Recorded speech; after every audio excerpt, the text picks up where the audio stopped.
I was finally able to make it to catch the rain on the land.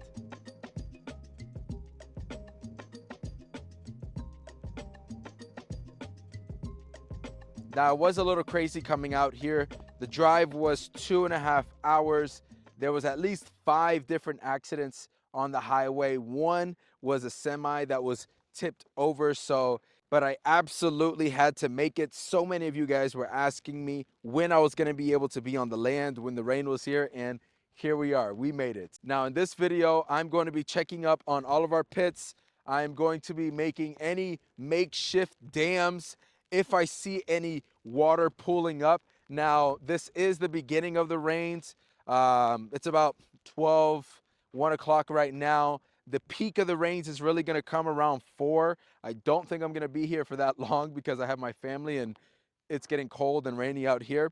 But if I do see any water pooling up, I'm going to watch where it goes. I'm gonna be observing a lot today, which is crazy to say that you drive 2.5 hours to be in this cold and rain just to watch things. But this is an important part of working with the land, is just the observation, getting to see the flows and the crevices and the way that the water moves through the land will tell you everything that you need to know. And of course, I'm going to check up on trees. I'm going to check up on the trees that we have and see how they're doing. And I'm also going to be doing some planting today of some trees and some shrubs, so some of the bigger seeds, and you get to see that too and what I'm planting. Now, right off the bat, my son was able to catch the wheelbarrow, and we already have a lot of water. It just started raining a couple of hours ago, and yeah, we have all that already. So this is gonna go into our bin. Hopefully I'm able to catch some water in our bin. I don't have a funnel that I want to build yet, so let's see how much water we actually catch with this thing. But just looking at the pit, the first pit, the one thing that I'm noticing is look at this. Oh my gosh. And if you guys watch the other videos, I've been trying to tell you guys that these agaves were actually way healthier than they looked. On the videos, I mean, this is what all you guys are seeing. But when you look inside, I had to actually peel this guy off because it was getting stuck. But when you peel this off, you see the green, so strong. 1, 2, 3, and then if you even look inside, there's another one growing right there, 4. And so the agaves may look a little sad from the outside, but I promise you a lot of them are actually doing really well and adjusting to the climate. Another thing we're going to be doing is taking this wheelbarrow up to that hilltop over there to see how water is moving and acting over there, and also to get some rocks for any quick, check dams that we might make. The one thing that I wanted to point out is that I'm not doing this workout here alone. Let me show you what I mean by that. On the way to the hill, you'll see many indents or divots, many holes in the ground. And this is very important. This is essentially what I'm doing, just on a miniature scale. This is going to be able to pull up water just as well as the pits that I'm creating. And so these are done by the ground squirrels, the moles, the gophers, or whatever you call them. They are very important in this ecosystem, and I know they get a pretty bad rep when it comes to plants and the eating of the plants and stuff, but they really are doing great work when it comes to water retention. Not only that, these holes, I mean, they're part of a network that probably covers this entire land. And so these holes are going to provide the water the ability to go inside the ground a lot easier than it going through that. Guys, out here in the land, we have a crazy intense day today. I know it's slow, it's really windy. On this day,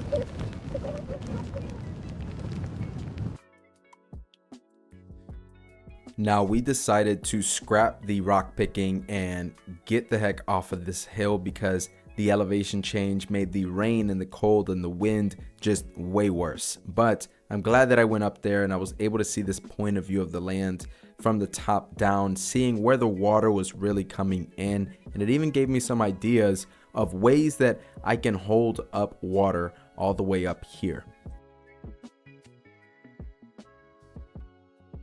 Right now, we're gonna go on a little tour just to see what plants are surviving, what plants are thriving, what plants might have grown from seed. And yeah, let's go take a look. Right off of the bat, one that I was able to pick up and analyze was our desert grape.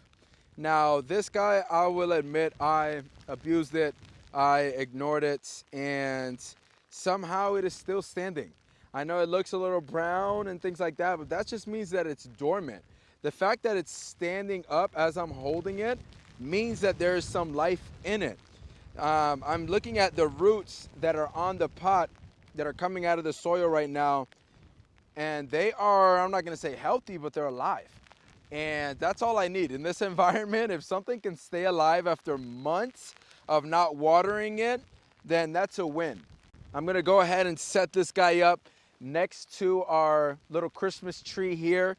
And hopefully, I mean, I can really see this thing start greening in about a month when spring really comes in and this soaks up all the water. I can see this thing greening up and start to vine on that Christmas tree, but we'll see. And actually, since I'm here, I have a cup that I was going to go into the compost. We have some water that's been pulled up in the wheelbarrow. I'm gonna go ahead and water it right now. Here we go, some good old muddy water. What else can a desert plant hope for? There you go.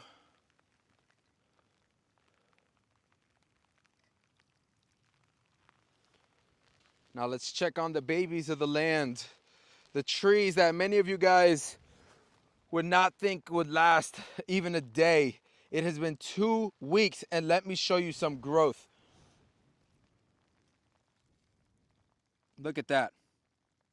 Look at that. Already growing a little bit, and this one's not even that covered. The wind really blew the sticks away from this one to expose it. This one's not even covered and it's still live. Look at that. We have some really, really good growth going on. Look how green that is. It's growing around the sticks. This is going to be its normal habitat, so it's going to have to learn to, hey, work around the debris, work around the sticks. Look at that other one right here.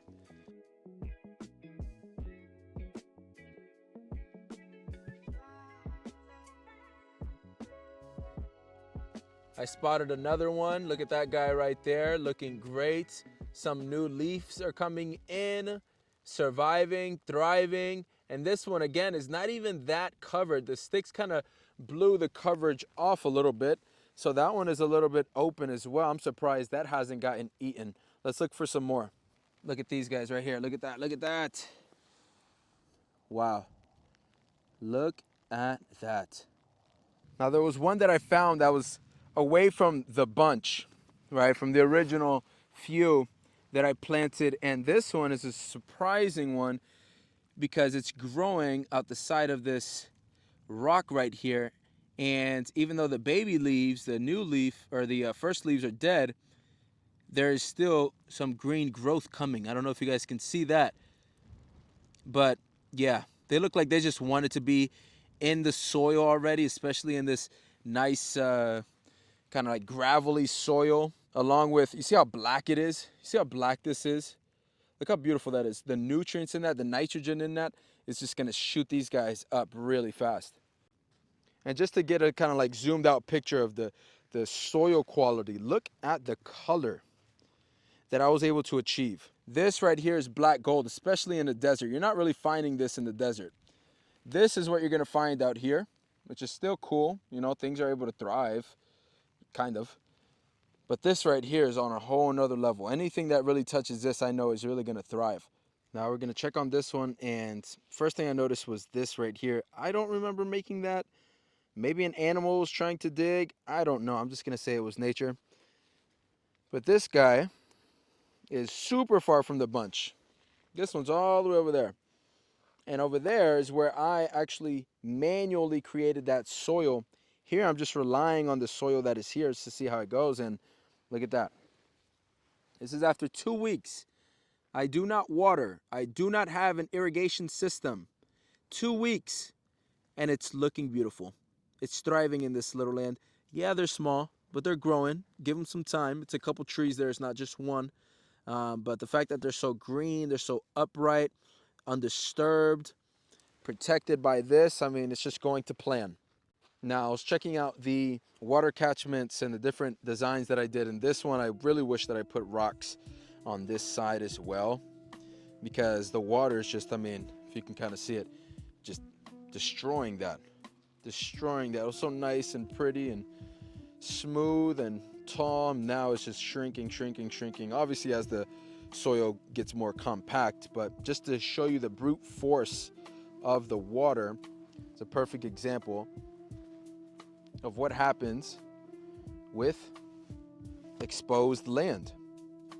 You know, that it loses its integrity. There's nothing really to help hold it up. There's no roots, there's no rocks, there's nothing there, right? So over time, as the water just hits it and hits it and hits it, that's where you get your degraded lands like this that go through these cycles of exposed soil, damaged soil, compact soil, rainfall out of nowhere, hitting that soil. That's what happens. And over time, it's just going to create a channel.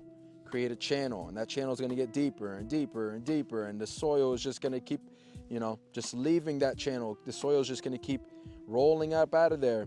And it leaves these grooves, but it also just damages the land over time. This is a perfect example. It's like a science experiment. It's a perfect example of what the effects of rain on exposed land will give you. To show you a little closer. It's like creating little mountains. See how much water this was able to pool up over here. Probably a ton, actually. Let me see. Yeah. See if I can get a better angle of this. Oh yeah, probably a ton. All this leaf litter. I love this. This is super solid in there too. Really solid. Before, this was kind of just loosey-goosey in there. Now it is really solid. It's just sinking into the ground with the water, the pressure from the rocks, just gravity. Over time, it's just going to really sink into the ground and help create that soil. I love this right here. Such a random idea that I had to utilize the Christmas trees, and I really want to 10x my output next Christmas time, because I could have gathered so much Christmas trees that I saw on the sides of the roads from people that I knew. Who knows, maybe in the future I could have you guys drop it off here on the land. If you live close by, drop off all your Christmas trees that you're just going to throw away anyways. It can really do some it'll really have some benefits just sitting here on the land and creating these dams. That's really what I want it for, is to create these dams to stop that waterway. So ideally I would have had a tree here, a tree there, a tree there, and create these dams. Here's the other makeshift dam that I made. I love how the water is really sinking it in. I love how compact it is now. Before it was obviously just loose sticks everywhere. Now it's super compact. I love this. This is gonna pool up a lot of water. I wouldn't be surprised if I came a week from now without rain and I went into the middle and it was just super moist in there. So I might spread some seeds inside there to see it kind of grow out of it. I'm gonna definitely experiment with that. The compost is doing great. It's really sinking down. That's how you know the soil is starting to create. Things are starting to break down when you see the level of it change. And so this before was a lot taller when we first got here. We dug about a foot or two deep and then threw a bunch of this on there. What we have is pine needles that are native to the Los Angeles area. Got a bunch of pine needles. I would come out every single week and dump off pine needles. And they've been really doing well in this environment, breaking down really well in this environment. They're too thin to really blow away when they are bunched up like this. So yeah, I'm super proud of this little makeshift compost. Let's check on all the plants. This is another desert grape. Just from feeling it, super sturdy. Yeah, It still has life in it. It definitely still has life in it. So I wouldn't be surprised if this started greening up. I'm actually gonna move this over. Look at that. Smarty pants. Trying to get to the roots. I'm gonna make sure I put this in one of the pits. Got another one here. What is this guy? Gooseberry. Fuchsia flowered gooseberry is the exact one. This one is definitely gonna make it for sure. This one is acclimated to the deserts. This one loves the dry. So I didn't water it really too well the first year, but after these rains for the next couple of months, this is going to be really well acclimated. I'm going to put this in one of the pits as well. As soon as I start getting more composts and I start getting more of that leaf litter, I'm going to be able to fill up these pits. For right now, I'm just going to leave that guy there in the corner. But ideally, I want all of these pits to look like the first one. Now, the first one was amongst the smaller ones. This one is just crazy huge. I didn't realize how big this would be. So it's going to take a lot more, but I know that they're going to look beautiful once I can get more leaf litter in here and do the exact same thing, transform the soil, seed it, put some agaves, all that type of stuff. So I'm going on this walkthrough of all the plants, and I want to show you guys a couple that I planted. I honestly can't even remember what type of grass it is, but I did plant this last year. Obviously, I didn't plant it at the right time. I planted at the end of the rainy season. That's why they're looking like that.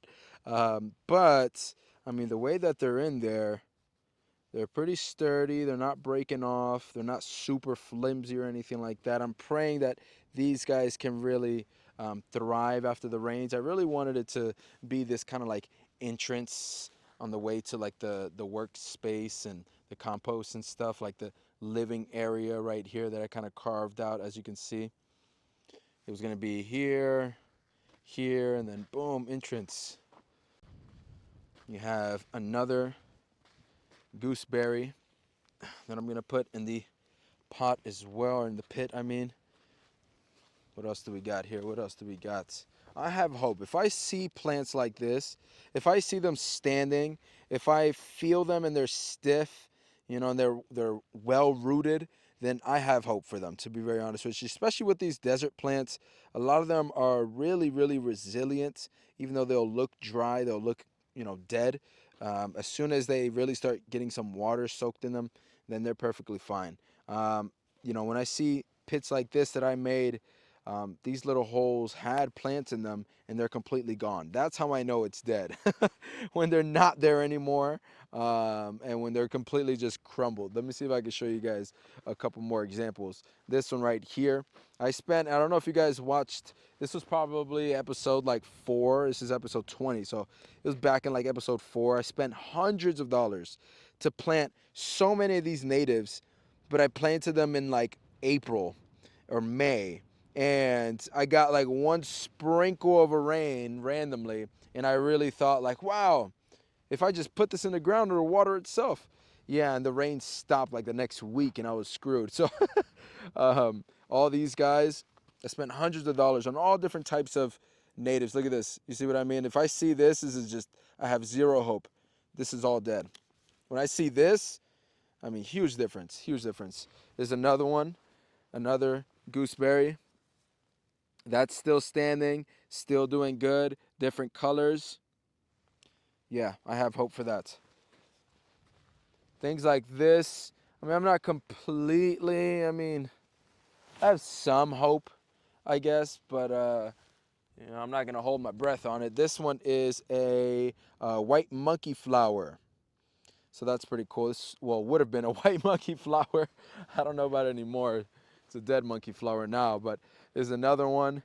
This one's still standing. I have somewhat of hope for it. If it's still standing, then yeah, I have hope for it. Let's see. I can't remember what this was. This is still standing. That's cool. Let's see over here. There's nothing there. So that is obviously just no hope for that. This is a pine tree of some sort. Can't remember which one. Don't really have that much hope for it, but what am I going to do? I'm not going to rip it out. I mean, the top kind of broke off, so I already knew it was just super dry, super weak. And then we're moving on to some of the sages. The sages, I wouldn't doubt if they came back. Let me see. Yeah, I would not doubt if that thing came back. Yeah. Expect to see some leaves on that in like a month or two. I would not doubt at all that that would come back. Let's see, you got this guy right here. Have no idea what this is.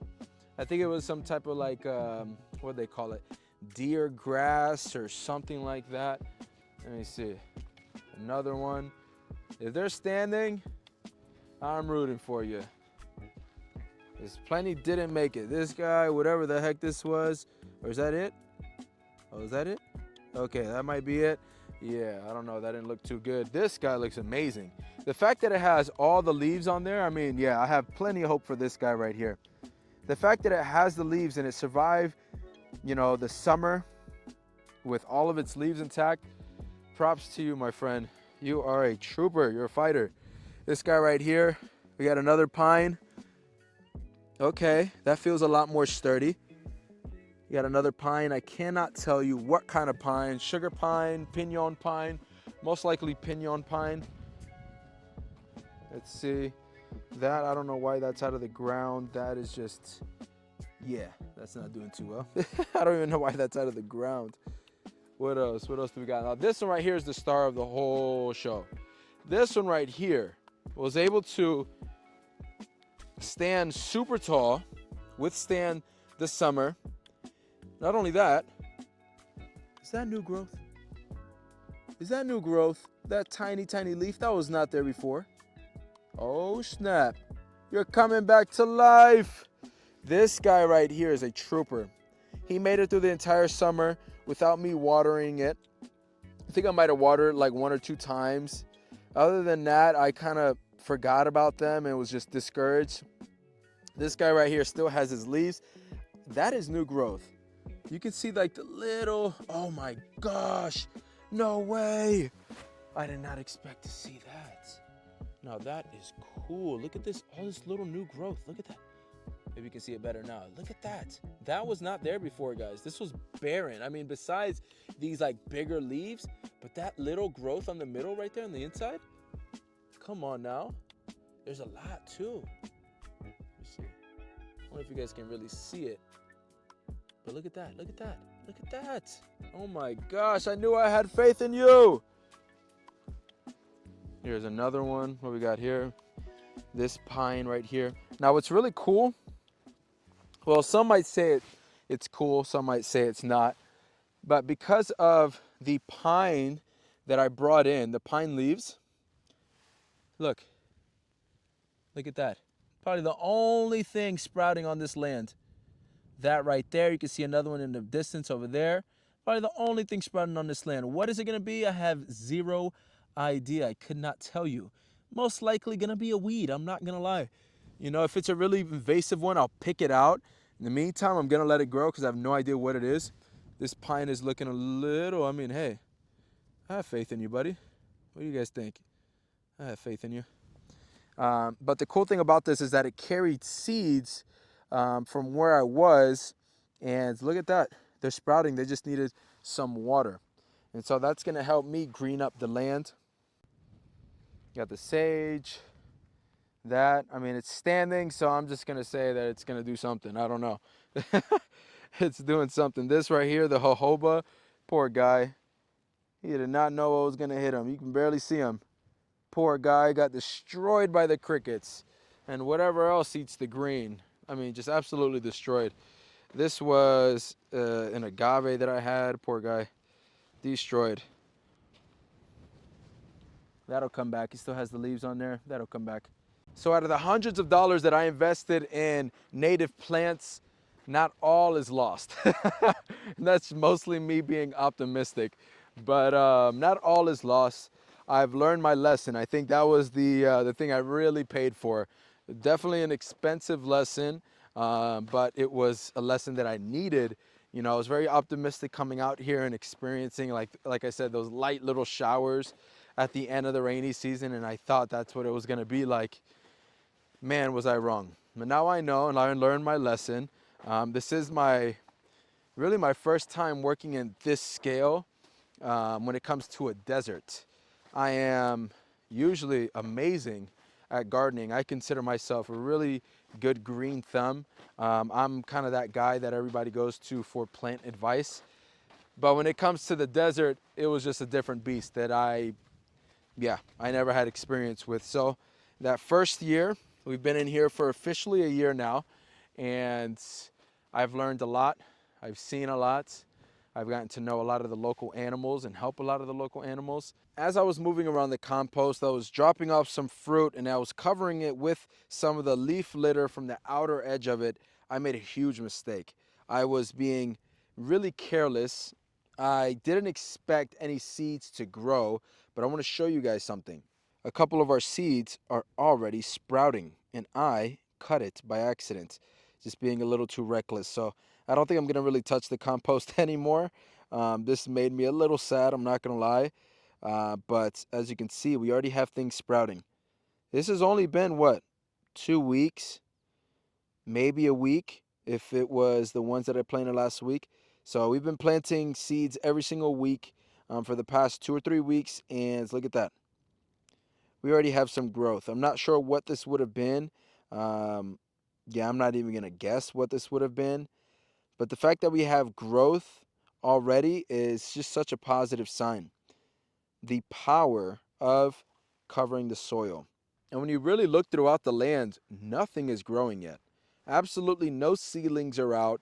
I know it's going to come in the springtime yet, but when you really mimic just perfect conditions, perfect the forest. This is what I'm trying to mimic here.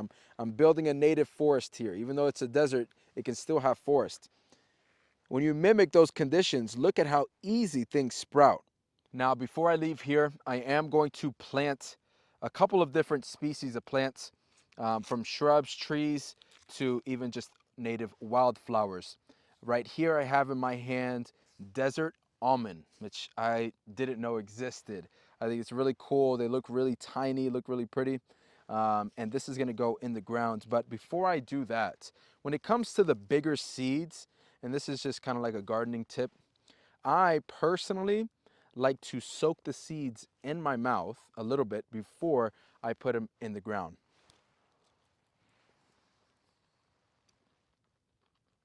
Then I'll go ahead and bury them one at a time. I'll actually dig deep.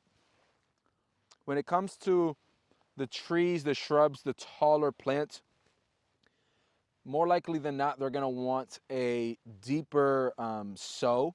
So you want to put them a little bit deeper into the ground as compared to the grass seeds and the native, the wildflower seeds that are most of the time used to being just kind of thrown around with the wind and sprouting towards the surface of the soil.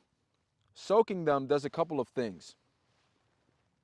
For me, I personally believe that you can build a connection with the seeds and with the plant.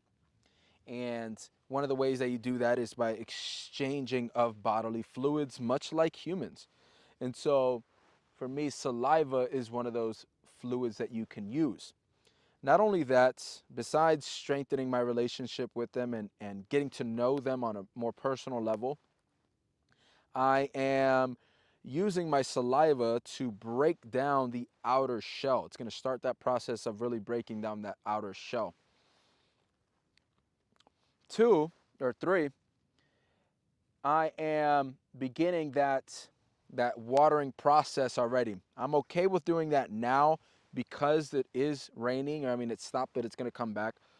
Because it is raining today, I'm okay with watering them. I know in the last episode I said I don't water my seeds when I plant them, but that's when it is a dry spell. That's when it's a dry day.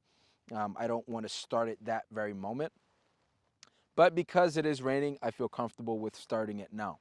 Now you may notice that I am sowing them pretty close to each other, but again, I am using that Milwaukee forest method where things are just planted in high density right next to each other in a small amount of space. And I personally prefer that. It's what I do in my own garden. Like I said, I do believe that plants compete, but I also believe that they also help each other out when it comes to resources. Not all plants. Some plants like to just take up all the space and take up all the water and all the nutrients, like the creosote bushes here. And also, I'm going to be able to sow them, or I'm going to be able to, really prune if I need to. I'm going to be able to transplant if I need to. So even though they're starting off this close, it's more so just to, provide like a little community for them. But as they get bigger, if I see them kind of competing with each other a little too much, or if I see there's just not enough space, then I will transplant them and move them. I have no problem with that. But in the meantime, yeah, they're going to get to know each other on a more personal level. Another one I'm going to be doing is wild sunflowers that are native out here in California, Southern California to be exact. These are going to go great. These are going to be kind of in between the trees. Another one I'm putting in is the butterfly mariposa lily. Now, I have had the question pop up, how can you guys send me some seeds? How can you guys support in this type of way? And I don't necessarily have a channel for you guys to do that. I don't have some type of order form or my address just being out there for you guys to do. But if you guys aren't interested in it, I will leave my email in the description, and you guys can send me an email, express that you guys do want to send seeds, and you guys can always send it to our business warehouse over in Long Beach. And from there, I'll obviously bring it out here, shout you guys out, things like that. I do have an Amazon wish list that I popped up because, a lot of you guys are just very, very generous on YouTube. I've learned the YouTube community is a very, very cool place. I'm used to TikTok and Instagram where, especially with what I talk about. I usually talk about holistic health. I talk about healing the body naturally, herbs, working with the land, things like that. You can get a lot of people who are projecting, I guess you can say, projecting themselves, projecting their fears. But on YouTube, you know, I've barely run into that. A lot of people see the project, they're very optimistic, they're very supportive, they want to help, they want to do something to help me, and I love it. I love, love, love this community. I'm excited to keep doing these YouTube videos. Um, we are 20 episodes in, and just imagine episode 100, like episode 200. Imagine 1, 2, 3, 4, 5 years from now where things are going to be sprouting. Things are going to be, looking so much different. The landscape is going to just completely transform, especially with all the earthworks that I have planned. So I'm excited. I'm excited that you guys are tuning into the videos and that you guys are enjoying them. If you guys want to see anything specific or want to learn something specific, please let me know in the comments. Let me know through email, and I will address it, if I can, in a future video. I did leave some exposed. I'm going to be covering this place up with plenty of leaf litter. I don't want to leave it too exposed, but those are my two little greenhouses, the blueberry cartons. There's my bigger greenhouses housing the trees and the shrubs. In the middle and in between is just going to be a bunch of flower seeds, the sunflowers, the white sage that I had. But yeah, next time I come out here, hopefully all of this is filled up with leaf litter, and I will show you guys that journey. And there you have it, folks. That is the episode. The sun gave us a cool little break between all those rain clouds that you see surrounding us. And yeah, I know the seeds are going to enjoy it. I know all of the plants are going to enjoy it. Thank you guys for tuning in. We made it to episode 20. You can only imagine what this place is going to look like with 20, 40, 100 more episodes. I'm excited to bring you guys those weekly. And if you're enjoying it, please leave a comment, subscribe, like. I do this for fun. I do this because I'm passionate about it. I don't get paid for it, not yet at least. I'm hoping I can monetize the YouTube soon, but that's not why we're out here. We're out here to build a better connection with the land, help, undo some of the damage, do my best to undo some of the damage that we caused to this planet. And I hope that I can inspire you guys to do something similar. You know, find a patch of land, even if it's around you, even if you live in the suburbs or if you live in the city, in the urban area. Find a patch of soil, spread some seeds on it, spread some native seeds on it. It's the very least that you can do.